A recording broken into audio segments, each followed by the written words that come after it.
Hello everyone, welcome to quark classes. Myself Aditya Kumar. तो last video में हमने जो पढ़ा था वो पढ़ा था कि इंट्रोडक्शन कॉम्पटन इफेक्ट का। तो जिसने अभी तक नहीं दे रखा है, डिस्क्रिप्शन में मैंने उसका लिंक दे रखा है, वहाँ जाके वो देखिए, समझिए पहले कि क्या कॉम्पटन इफेक्ट है, किस तरीके से लोगों ने उसको एक्सप्लेन करने चाहा और क्लासिकल से क्यों नहीं एक्सप्लेन कर पाए, क्वांटम मैकेनिकली क्यों एक्सप्लेन। तो लास्ट क्लास में हमने ये बताया था कि जो कॉम्पटन इफेक्ट के जो वेवलेंथ में जो शिफ्ट आई थी डेल्टा लैम्डा, वो किस तरीके से निकालते हैं। तो उसका आज पूरा डेरिवेशन हम यहाँ करेंगे। तो स्टार्ट करते हैं कॉम्पटन इफेक्ट का डेरिवेशन। तो कॉम्पटन ने क्या किया कि एक्सरे बीम, ये एक्सरे बीम है, ये एक्सरे बीम है, ठीक है। तो एक्सरे बीम से उसने इंसिडेंट कराई रे, और ये कार्बन एटम है, यहाँ कार्बन का एटम रखा है, ठीक है, उस पर इंसिडेंट कराए।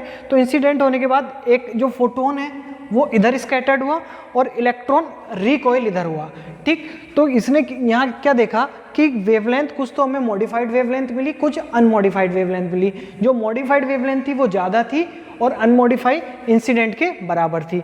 तो कॉम्पटन ने ये कहा कि जब यहाँ पे हमने एक्सरे इंसिडेंट कराया तो एक्सरे ने अपनी एनर्जी का एक पोर्शन इलेक्ट्रॉन को रिकॉइल होने के लिए दे दिया। ये जो इलेक्ट्रॉन है यहाँ बाउंड इलेक्ट्रॉन नहीं है, ऑलमोस्ट फ्री इलेक्ट्रॉन है।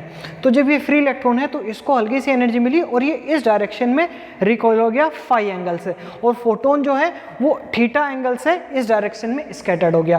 तो अब हम इसका डेरिवेशन करेंगे, समझते हैं कि इसमें क्या क्या फैक्टर्स हैं। मैंने यहाँ लिख रखे हैं E equal to H nu. H nu जो है वो फोटोन की एनर्जी है, इंसिडेंट फोटोन की एनर्जी जो हमने यहाँ एक्सरे बीम यूज की है, ठीक। P equal to H nu upon C, जो एच न्यू अपॉन सी जो है ये मोमेंटम है किसका, फोटोन का। वैसे होता है P equal to H upon lambda, तो लैम्डा की जगह हमने रख दिया सी अपॉन न्यू, तो ये बन गया, ठीक है।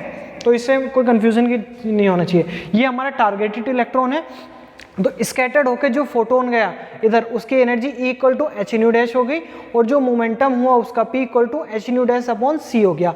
अच्छा, यहाँ पे जो इसके स्टार्टिंग में मोमेंटम है, अगर हम बात करें इलेक्ट्रॉन के मोमेंटम की, तो ये रेस्ट पे है, लगभग ऑलमोस्ट रेस्ट पे है, तो इसके इसलिए एनर्जी यहाँ स्टार्टिंग में 0 मानेंगे। और उसके बाद इसको एनर्जी मिली, जिस एनर्जी होगी E इक्वल टू mc², ठीक। बट स्टार्टिंग और मोमेंटम होगा P equal to mv, but sorry मैंने कहा था कि एनर्जी तो होगी इसके पास, बट इसका मोमेंटम 0 होगा। इसकी रेस्ट मास एनर्जी होगी जो होगी E equal to m0c², that is the rest mass energy of electron, ठीक है। तो अब हम इसमें इसी तरीके से पढ़ते हैं कि क्या है। अब हमने देखा कि अब हम इसमें दो स्टेट लेके चल रहे हैं, एक तो बिफोर कोलिजन और एक आफ्टर कोलिजन। दो स्टेट लेके चलेंगे, before collision and after collision. तो हम इसमें दो स्टेट बेसिकली फोकस करेंगे, बिफोर और आफ्टर कोलिजन की। तो मैंने जैसे कि यहाँ लिखा है from the law of conservation of energy. हाँ, एक चीज और मैं बता दूं कि यहाँ पे जो कोलिजन है वो इलास्टिक कोलिजन है, मतलब उसमें कंजर्वेशन, टोटल एनर्जी कंजर्व है और टोटल मोमेंटम भी कंजर्व है, ठीक है। तो हमने यहाँ लिखा from law of conservation of energy, ठीक। तो बिफोर द कोलिजन देखेंगे, after the collision. If the incident photon with an energy H nu and momentum H nu upon C strike an electron at rest. तो जो electron है वो rest पे है starting में, ठीक है। इलेक्ट्रॉन जो है वो रेस्ट पे है, तो उसको जब ये कोलाइड कर रहा है, जब कॉन्साइड कर रहा है, उसके बाद की एनर्जी, तो बिफोर कोलिजन इलेक्ट्रॉन की, फोटोन की एनर्जी थी एच न्यू प्लस जो हमारा इलेक्ट्रॉन है यहाँ उसकी एनर्जी कितनी थी m0c²। एंड आफ्टर कोलिजन हम देखते हैं कि कितनी हुई। आफ्टर कोलिजन फोटोन की एनर्जी एच न्यू डैश होगी और इलेक्ट्रॉन की एनर्जी mc² होगी। तो आफ्टर कोलिजन ये होगी H nu dash plus mc²। इसको हमने डाल दिया इक्वेशन 1। क्लियर है इतना कंसेप्ट? इसमें किसी भी तरह का किसी को कोई भी डाउट नहीं होना चाहिए। अब हम इसमें एक चीज पढ़ते हैं कि अब बात करते हैं मोमेंटम की। From conservation of momentum scattered photon of energy H nu and ये दिस, इसकी बात करते हैं। तो देखिए समझते हैं कि m0 जो है वो रेस्ट मास है इलेक्ट्रॉन का, m जो है वो जब उसको कोइंसाइड करने के बाद जो यहाँ मास है वो है। देखिए एक आइंस्टाइन ने एक चीज कही थी कि जिसका मास रेस्ट मास 0 होगा वो लाइट की स्पीड से ट्रेवल कर सकता है। तो फोटोन का जो रेस्ट मास रहता है वो 0 रहता है, ठीक है, वो लाइट की स्पीड से ट्रेवल करता है। तो अभी हम इसमें आगे रिलेटिविटी का कॉन्सेप्ट लगाएंगे, जिससे हम देखेंगे कि जब यहाँ इसने इसको इनसे जब स्ट्राइक किया है, जब इसको हिट किया है, तो वो किस वेलोसिटी से जा रहा है, ठीक है, किस एनर्जी से जा रहा है। तो अब हमने इसमें देखा scattered photon of energy h new and momentum h nu dash c हो गया है, ठीक, moves of in A direction inclined at the angle theta. अब हमने यहाँ देखा है कि जो मोमेंटम है, ठीक, तो मोमेंटम के हम यहाँ फैक्टर करेंगे। सबसे पहली चीज़ कि हम यहाँ मोमेंटम के एक्स और वाई एक्सिस में फैक्टर क्यों देखते हैं, क्योंकि मोमेंटम जो है हमारी वो एक वेक्टर क्वांटिटी है। तो वेक्टर क्वांटिटी डायरेक्शन पे डिपेंड करती है, तो इसलिए हम इसमें एक्स एक्सिस पे भी देखेंगे, वाई एक्सिस पे भी देखेंगे। तो जैसे कि मैंने यहाँ इसका डायग्राम भी बना रखा है, ठीक, एक्स एक्सिस में। तो हमने देखा पहले जब इसको फैक्टर किया थीटा, ये थीटा है, ये फाई है, तो इसका एक्स एक्सिस में हुआ h न्यू अपॉन सी कॉस थीटा, वाई एक्सिस में क्या हो जाएगा h nu dash C sine theta. इसी तरीके से अगर हम रिकॉइल इलेक्ट्रॉन का करें, तो रिकॉइल इलेक्ट्रॉन का क्या है mv कॉस थीटा, क्या है mv, हम देख रहे हैं ना क्या है mv, मोमेंटम क्या है इसका mv, तो इसका मोमेंटम mv है। तो x डायरेक्शन में क्या हुआ mv cos theta, y direction में क्या हुआ है mv sin फाई, सॉरी ये cos फाई है, थीटा नहीं cos फाई, ठीक।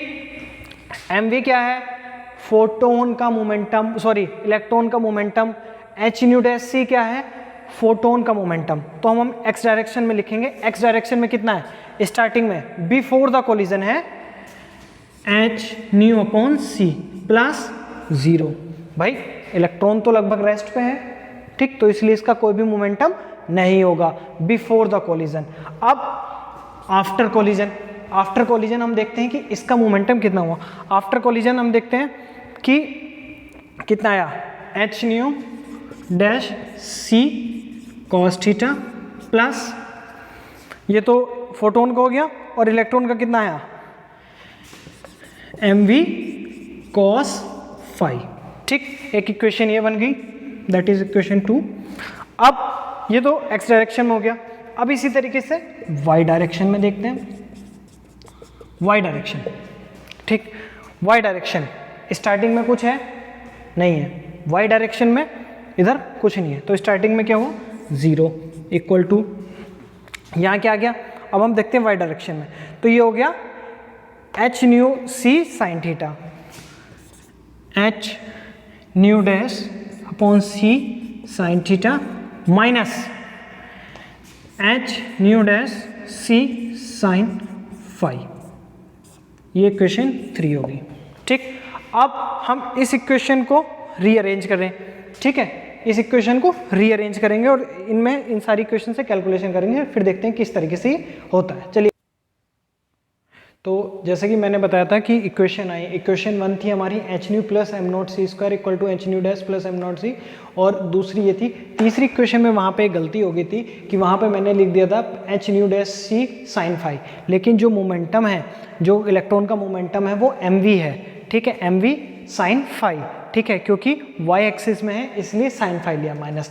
नाउ फ्रॉम द इक्वेशन 2 अब हम स्टार्ट करते हैं कि किस तरीके से डेरिवेशन होगा। तो from the equation 2 second equation से क्या किया हमने, c की इधर मल्टीप्लाई कर दी, तो यहाँ बचा h nu equal to h nu dash cos theta plus mv c cos theta, c की यहाँ से मल्टीप्लाई यहाँ हो गई c, ठीक। तो हमने इसको mv c cos theta equal to h nu minus nu dash cos theta, इसको हमने इक्वेशन 4 डाल दिया, ठीक। Now from the equation third से हमने देखा, हम इसको इस साइड लेके गए और c की मल्टीप्लाई यहाँ कर दी, इसको देखिए ये ले गए यहाँ क्या mv c sine phi equal to h nu dash sine theta. यहाँ से मैं सॉल्व करके बताता हूँ कि किस तरीके से।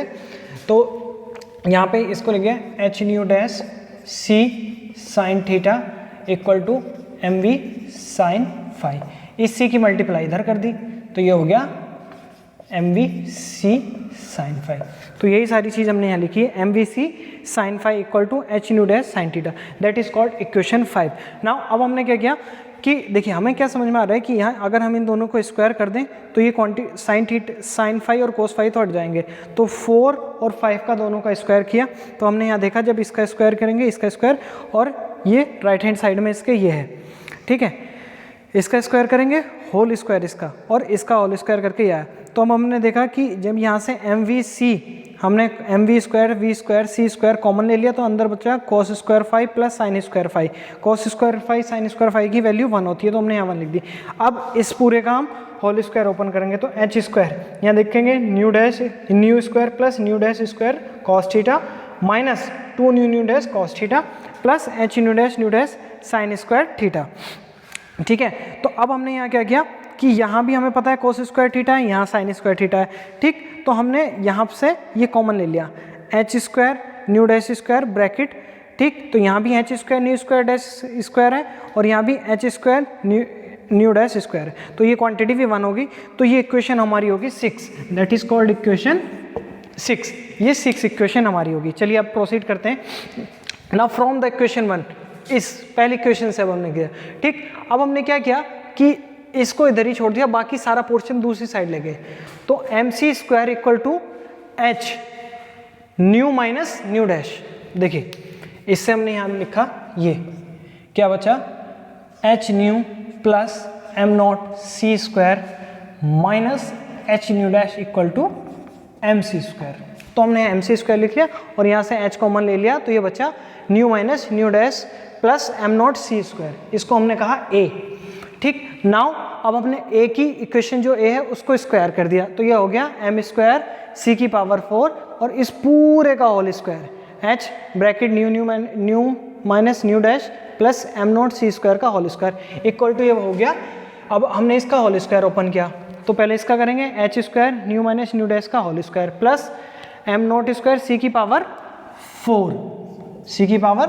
4 प्लस अब 2h nu dash bracket M not C square, इसको हमने कहा इक्वेशन 7। 6 ये थी हमारी, 7 ये। नाउ अब हमने क्या किया, सब्ट्रैक्टिंग इक्वेशन 6। हम 6 इक्वेशन को 7 में से सब्ट्रैक्ट कर रहे हैं। ठीक, तो जब हमने सब्ट्रैक्ट किया हमने देखा यहाँ एम नॉट स्क्वायर सी की पावर 4 है, और यहाँ क्या है M nought square nu square M nought square V square C की पावर 2। तो हमने यहाँ से कॉमन ले लिया एम स्क्वायर सी स्क्वायर, तो जब ये कॉमन लिया तो यहाँ बचा सी स्क्वायर और यहाँ बचा वी स्क्वायर। अब इसी तरीके से हम यहाँ इधर सब्ट्रैक्ट करेंगे। तो पहले हमने इक्वेशन 6 लिख लिए, पूरी इक्वेशन नाउ सब्ट्रैक्ट इक्वेशन 6, हाँ पूरी 7 इक्वेशन यहाँ लिख ली और उसमें से सब्ट्रैक्ट कर दी ये 6 इक्वेशन। देख रहे ना, ये पूरी 7 है और ये 6 वाला पार्ट है, इसमें से सब्ट्रैक्ट किया। तो उससे पहले हमने क्या किया, एच स्क्वायर इसका होल स्क्वायर ओपन कर लिया, तो ये होगा nu square plus nu dash square minus 2 nu dash plus M not C की power 4 plus 2h nu minus nu dash और ये M not C square minus H square nu square minus 2 nu dash cos theta plus nu dash square. Clear है, इतना concept clear है। ठीक, अब हम next में क्या करेंगे कि यहाँ पे हमने देखा कि इसको यहाँ पे हाँ अब सब्ट्रैक्ट करेंगे। देखिए हमने क्या किया, इसकी मल्टीप्लाई अंदर कर ली एच की, तो एच की सब जगह मल्टीप्लाई अंदर कर ली यहाँ पे। ठीक, कोई अलग से चेंजेस नहीं किया, एम की मल्टीप्लाई यहाँ पे कर ली है बस। ठीक, यहाँ पे मल्टीप्लाई कर ली प्लस यहाँ ये उतर गया इस तरीके से, ये भी सेम, और यहाँ पे भी हमने एच की मल्टीप्लाई सेम कर ली। अब हम देखेंगे इसमें, देखिए क्या क्या कॉमन है, क्या क्या चीज़ें जो कैंसिल आउट हो रही हैं। यहाँ पे एच स्क्वायर न्यू स्क्वायर है, यहाँ पे भी H square nu square minus का है, तो इससे ये कैंसिल आउट हो गया। ठीक, अब दूसरी चीज़ हम देखेंगे कि यहाँ पे दूसरी चीज़ इसमें देखेंगे कि कौन सी चीज़ देखिए कॉमन आ रही है इसमें। यहाँ पे हम इसमें कॉमन चीज़ जो है वो देखेंगे कि कौन सी चीज़ इसमें कॉमन आ रही है। ठीक है, तो ये है H dash H square nu dash square. ठीक, हाँ ये प्लस का है और ये माइनस का है, H square nu dash square, ये दोनों भी कैंसिल आउट हो गए। अब हमने क्या किया, तो हमारे पास ये क्वांटिटी बची 1 2 3 4 क्वांटिटी बची, तो हमने यहाँ minus 2 H square nu dash common लिया, तो यहाँ 1 बचा और यही सेम क्वांटिटी यहाँ है, और यहाँ माइनस कॉस थीटा प्लस क्या बचा, ये 2h nu dash M not C square plus M not C की power 4, that is called equation 8। ठीक, तो यहाँ तक कॉन्सेप्ट क्लियर रखिए। ये इक्वेशन 8 यहाँ तक हमने सॉल्व कर ली, कोई भी इसमें ऐसी फिजिक्स नहीं है जो आपको समझ में नहीं आए। टोटल मैथमेटिक्स है ये, टोटल मैथमेटिक्स। तो इससे बिल्कुल भी नहीं घबराना, स्टेप बाय स्टेप चलना है बस, हमें किस ओर प्रोसीड करना है वो चीज़ें हमें समझना। अब now from the relativity concept कि हमने जब इलेक्ट्रॉन को हिट किया, इलेक्ट्रॉन पहले रेस्ट पे था, जब उसको हिट किया तो वो रिकॉइल हो गया, एक डायरेक्शन में चला गया। तो रिलेटिविटी के कंसेप्ट के अनुसार से उसका जो मास है वो चेंज हो गया है, m, तो वो क्या कहलाता है, m equal to m not under root 1 minus V square C square. ये थोड़ा सा देखने में आपको अटपटा जरूर रख सकता है, बट ये रिलेटिविटी का कॉन्सेप्ट है। अगर आप रिलेटिविटी के बारे में थोड़ी सी नॉलेज रखते हैं तो इसको आसानी से समझ सकते हैं, उसमें कोई भी परेशानी नहीं। क्यों? क्योंकि जब हमने इलेक्ट्रॉन को हिट कर दिया है, यहाँ पे हमने देखा था ना कि इलेक्ट्रॉन को फोटोन ने हिट किया था और वो रिकॉइल होके इस डायरेक्शन में आ गया था, फाई एंगल पे रिकॉइल होके, ठीक, इस डायरेक्शन में आ गया था।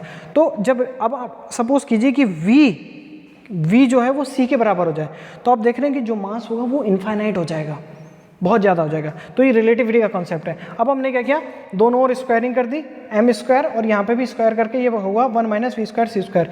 इसको हमने रीअरेंज किया, rearrange m square equal to m not square c की पावर 2 और ये c square minus V square, इसको इधर लेके गए, ठीक। जब इसको इधर ले गए, अब हमें यहाँ देखना है कि लेफ्ट हैंड साइड में हमारे ये क्या चल रहा था, इधर m स्क्वायर सी स्क्वायर और c square minus V square, same quantity है यहाँ पे, यहाँ तक आ गई। अब हमने किया दोनों साइड, लेफ्ट साइड और राइट साइड सी स्क्वायर से मल्टीप्लाई कर दी। तो सी स्क्वायर से मल्टीप्लाई करने के बाद आएगा ये m square C square minus V square equal to m not square c की पावर 4। तो ये क्वांटिटी सेम इसकी जैसी है बिल्कुल, इसको हमने नाम दिया इक्वेशन बी। अब हम क्या करेंगे इसमें कि इसी में देखिए मैं बताता हूँ, थोड़ा सा डेरिवेशन रहा है, ज़्यादा नहीं है अब, ठीक, कि हमने ये वैल्यू इसमें सब्स्टिट्यूट की। Now substitute b in equation 8, ठीक, ये वैल्यू सब्स्टिट्यूट यहाँ की इसकी जगह, तो ये आया m नॉट स्क्वायर c की power 4 equal to minus 2h square nu dash 1 minus cos theta plus 2h nu minus nu dash plus m not square c की पावर 4। क्लियर है? तो अब देख रहे हैं ये दोनों कैंसिल आउट हो जाएंगे, ये दोनों कैंसिल आउट हो गए, इसको इधर ले आए तो ये हुआ 2h nu minus nu dash equal to 2h square nu dash 1 minus cos theta, ठीक। अब हमने क्या किया, देखिए यहाँ भी अच्छे, ठीक, 2 से 2 कैंसिल आउट हो गया, एक एच से एक एच चला गया, ठीक। तो यहाँ क्या बचा, nu dash equal to H nu dash 1 minus cos theta. इसको नीचे ले आएंगे तो न्यू डैश ये 1 न्यू डैश, ठीक है। ये सारी चीज़ें इसमें होगी। हमने एक चीज़ यहाँ पे मिस कर दी है, कोई ना कोई एक चीज़ यहाँ m का फैक्टर हो रहेगा जो हमने यहाँ पे मिस कर दिया है, इसमें m का फैक्टर ज़रूर रहेगा जो हमने इसमें मिस किया है। वो देखते हैं कि कहाँ से वो मिस किया है हमने, ठीक है। हाँ देखिए ये मिस किया, यहाँ m नॉट c स्क्वायर था, m नॉट c स्क्वायर कहाँ पे, यहाँ पे इसके मल्टीप्लाई में m नॉट c स्क्वायर, ठीक। तो कोई घबराने की आवश्यकता नहीं है, हम इसको करेक्ट कर लेते हैं। 2h nu dash m not c square equal to ये, ठीक। 2 से 2 कैंसिल आउट हो गया था, s से s कैंसिल आउट हो गया था, तो यहाँ बच गया था new dash m not c square, ठीक। अब क्या करेंगे, new minus nu dash upon nu dash, यहाँ से इसको नीचे ले आए और यहाँ से m नॉट c स्क्वायर इसको इधर ले आए, तो ये बचा 1 माइनस कॉस थीटा, ठीक। तो यहाँ बचा न्यू डैश, ठीक, और यहाँ बचा 1 upon nu equal to h upon m not c square, ठीक, 1 माइनस कॉस थीटा। अब एक c से हमने यहाँ मल्टीप्लाई कर दी, यहाँ से c upon nu dash minus 1 upon c upon nu equal to h upon m not c 1 minus cos theta. Clear है? तो अब आप जानते हैं c अपॉन न्यू क्या होता है, c अपॉन न्यू होता है लैम्डा डैश, ठीक। यहाँ लैम्डा डैश करेंगे, यहाँ lambda equal to h upon m not c 1 minus cos theta. Clear है? तो देखिए बहुत ही आसान कॉन्सेप्ट है, कुछ भी इसमें ऐसा रटने वाला नहीं है कि आप इसको रटें, बस आपको शुरू की 2 इक्वेशन पता होनी चाहिए और रिलेटिविटी का कंसेप्ट, बाकी आप इसको बहुत आसानी से कर सकते हैं। तो ये आ गया। अब हम इसको ऐसे लिख सकते हैं, delta lambda equal to H upon M not C, ठीक है, और 1 माइनस कॉस थीटा। क्या ये कॉन्सेप्ट सही है? ठीक, कॉम्पटन ने यही शिफ्ट निकाली थी, delta lambda is called the shift in wavelength. ठीक, H upon M not C Compton wavelength, जिसकी वैल्यू होती है 0.0024 एंगस्ट्रॉम। आई थिंक इसी के आसपास होती है कि 0.010 कम होता है, ये नैनोमीटर में होती है 0.24 एंगस्ट्रॉम। ठीक, 0.024 एंगस्ट्रॉम होती है। एम नोट जो है वो क्या है? Rest mass of electron. C velocity, H आप जानते हैं प्लांक कांस्टेंट है। तो ये हमारा कंप्लीट कॉम्पटन इफेक्ट है। कॉम्पटन इफेक्ट ने ये चीज़ नहीं। अब इसमें एक सबसे अच्छी चीज़ जो है, जो हमें इसमें पता चलती है, वो क्या पता चलती है कि जो डेल्टा लैम्डा है, शिफ्ट इन द वेवलेंथ, वो डिपेंड कर रही है थीटा पे। What is theta? Scattering angle. याद है ना आपको कि हमने क्या किया था कि जब यहाँ इंसिडेंट कराया था तो फोटोन स्कैटर्ड ऐसे हुआ था थीटा एंगल से। तो ये इस चीज़ पे डिपेंड कर रही है, स्कैटरिंग एंगल पे। अब हम इसके अलग अलग केस ले लेते हैं कि किस तरीके से। तो अगर हम ये वैल्यूज में रखें तो डेल्टा लैम्डा आएगा 0.0241 माइनस कॉस थीटा।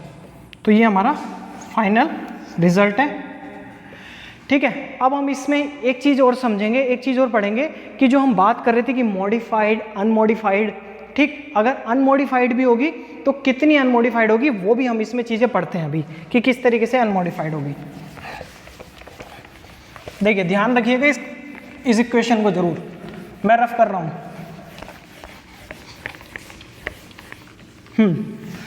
तो डेल्टा लैम्डा हमारी आई 0.0241 माइनस कॉस थीटा। क्लियर है? यही तो आई थी। अब हम इसका लेंगे केस वन।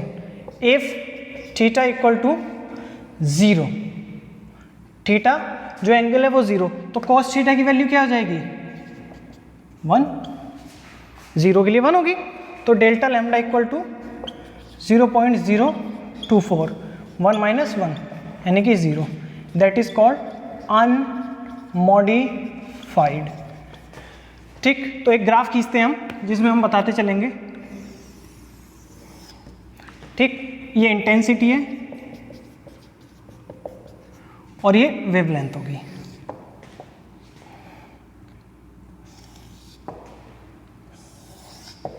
ठीक, वेवलेंथ। तो इसमें हमें जो ग्राफ मिलेगा वो कुछ इस तरीके का मिलेगा, अनमॉडिफाइड। जो हमने आपको जो यहाँ पे इंसिडेंट कराई थी वही। ठीक, जो इंसिडेंट कराई है वही मिल गया, that is unmodified.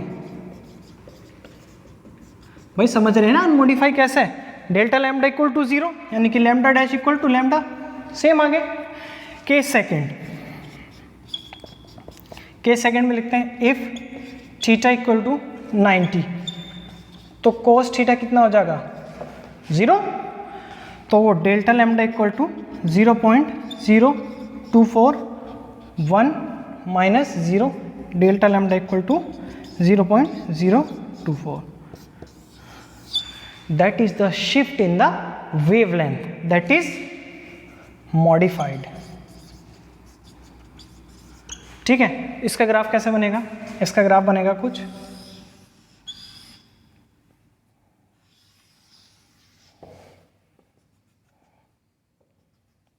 Delta lambda, ये जो होगी डेल्टा लैम्डा होगी, that is lambda dash, that is lambda, और ये कितनी होगी? 0.024 एंगस्ट्रॉम के level. Clear? That is modified. अभी मैं ये भी बताऊंगा कि ये मॉडिफाइड क्यों है और ये अनमॉडिफाइड क्यों है। एक केस और डिस्कस करते हैं, केस थर्ड में इफ थीटा इक्वल टू कितना लें 180, जैसा गया वैसे ही आ गया, इस तरीके से यूँ और इसी तरीके से आ गया, तो ये इतना हो गया, तो कॉस थीटा की वैल्यू क्या होगी -1। 180 के लिए कॉस थीटा की वैल्यू -1 ही तो होगी, कॉस 180 इक्वल टू -1, तो यहाँ क्या आ गया delta lambda equal to 0.024, 1 minus minus plus हो जाएगा, तो ये कितने आ गई 0.048 एंगस्ट्रॉम। तो आप देख रहे हैं और उसमें क्या है शिफ्ट और ज़्यादा हो गई, यानी कि पहला ग्राफ यहाँ बन रहा था,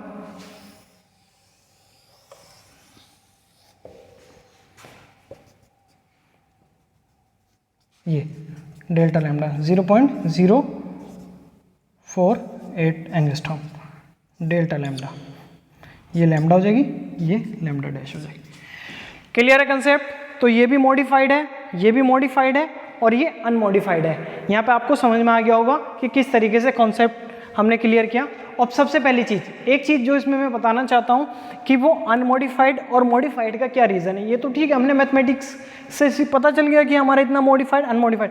मॉडिफाइड का मतलब ये हो रहा है कि क्या हुआ कि जब फोटोन इलेक्ट्रॉन से टकराया, ठीक, जब वो टकराया तो उसने उसे रिकॉइल किया, जब उसने उसे रिकॉइल किया तो उसको कुछ एनर्जी उसने दे दी, रिकॉइल करने में कुछ एनर्जी उसे दे दी, तो जब एनर्जी उसे देने के बाद क्या हुआ, वो स्कैटर्ड होकर इधर चला गया, खुद ये स्कैटर्ड होकर थीटा एंगल से, और ये फाई से चला गया था यहाँ, ठीक, ये इलेक्ट्रॉन है, ये फोटोन है, तो जब उसे यहाँ से वो चला गया तो उसके कारण इसमें कुछ एनर्जी दे दी, तो एनर्जी दे दी तो उस वेवलेंथ क्या हो, कम होगी, वेवलेंथ घट गई, ठीक है, सॉरी वेवलेंथ बढ़ गई, जब उसने एनर्जी उसे दे दी तो वेवलेंथ बढ़ गई। अब इसी तरीके से अगर हम बात करें अनमॉडिफाइड की, तो जब हमने एटम लिया उसको, ठीक है, एटम लिया तो क्या हुआ, कुछ एक्सरेज जो है उसमें से सीधे चले जाएंगे, उसको रिकॉइल नहीं करेंगे, टकराएंगे नहीं, स्ट्राइक नहीं करेंगे उस पर, तो वो ऐसे ही निकल जाएंगे। तो हमने जो इधर डिटेक्टर लगा रखे वो उसको डिटेक्ट करेंगे और पता चल जाएगा कि वो कितना उसमें हुआ है। कुछ ऐसे होंगे कि जो सीधा टकराने के बाद वापस आ जाएंगे। अच्छा, एक चीज़ और कि हमने इसमें ये कहा था कि एक्सरे इंसिडेंट कराई है, हमने इसमें विजिबल लाइट नहीं इंसिडेंट कराई, एक्सरे ही इंसिडेंट कराई है। तो उसका कॉन्सेप्ट ये है कि अगर हम इसमें विजिबल लाइट इंसिडेंट कराते हैं तो देख रहे हैं आप शिफ्ट कितनी आ रही है, 0.24 एंगस्ट्रॉम लेवल की है, और जबकि जो वेवलेंथ होती है विजिबल की वो 400 नैनोमीटर से 750 अप्रोक्स नैनोमीटर की होती है। तो मतलब इतना छोटा चेंज आप देख ही नहीं पाएंगे उसमें, इसलिए हमने यहाँ पे एक्सरे ली रही है, विजिबल लाइट बिल्कुल नहीं दी। आई थिंक मुझे लगता है कि आपको ये पूरा कंसेप्ट क्लियर होगा कि किस तरीके से हमने यहाँ पे किया है, किस तरीके। बाकी अगर आपको अभी भी कोई डाउट है तो आप मुझसे पूछ सकते हैं, कमेंट बॉक्स में कर सकते हैं, और इस वीडियो को ज़रूर पढ़िएगा क्योंकि ये बहुत मेहनत से बनाई है और इसमें बहुत ज़्यादा समय लगा है, और कॉन्सेप्ट भी मैंने कोशिश की है कि ज़्यादा से ज़्यादा क्लियर करूँ। बाकी जहाँ थोड़ी बहुत गलती हुई है मैंने उसको कंपनसेट करने की कोशिश की है। तो इसी तरीके से वीडियो देखते रहिए, और बाकी आपको किसी और टॉपिक पे वीडियो चाहिए तो बताइए। Thank you very much.